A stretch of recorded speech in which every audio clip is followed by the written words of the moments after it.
will allow assets to be pre-positioned ahead of the storm. When you have a storm this big, you can't prepare for it the day before. You have to put at least some plans in motion way ahead of schedule. Big question is, where is she right now and where is she heading? Right now, still over 1,000 miles away from the mid-Atlantic coast, so it's this blob of clouds right here. It's a tropical storm. Yep. 70-mile-an-hour winds, needs 74 to be a hurricane, so it'll become a hurricane again over the next 12 to 24 hours.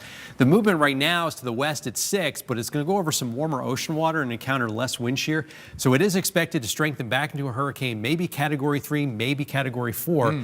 And remember how yesterday I showed you the spaghetti plot and it was all over the place, but I said probably somewhere between the Outer Banks and Charleston. The latest forecast from the Hurricane Center has it near the North-South Carolina border, kind of near Wilmington, a little east of Wilmington.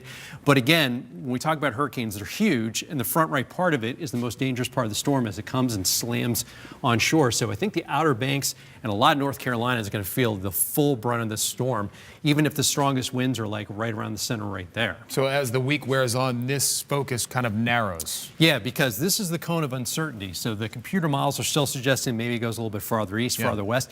I think right now this is a good track. The big question, though, is what does it do after it gets here? Does it stay out by the coast? Does it come up into Virginia? Does it move west? That is still a huge question mark at the end of the week. And that is why we have you. Yes. So I know a lot of people, especially on the social media, is like, exactly how strong will the winds be? And within 1/10 of an inch, how much rain are we going to get on Friday and Saturday? We can't do that as of yet because the storm is still over 1,000 miles away. So landfall near Wilmington, North Carolina, Thursday night. But again, this track may change a little bit. National Hurricane Center continues to fly planes into the hurricane. Every time they do that, we get more data to put in the computer models.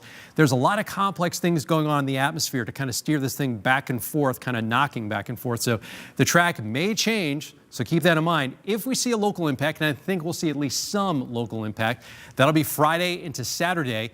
There is the potential for heavy rain and some wind gusts, maybe over 40 miles an hour, but it depends on the exact track of the storm. This could be a big deal for us. This could be just kind of a glancing kind of side blow to it. So that's something we still have to put a few more pieces of the puzzle together. But in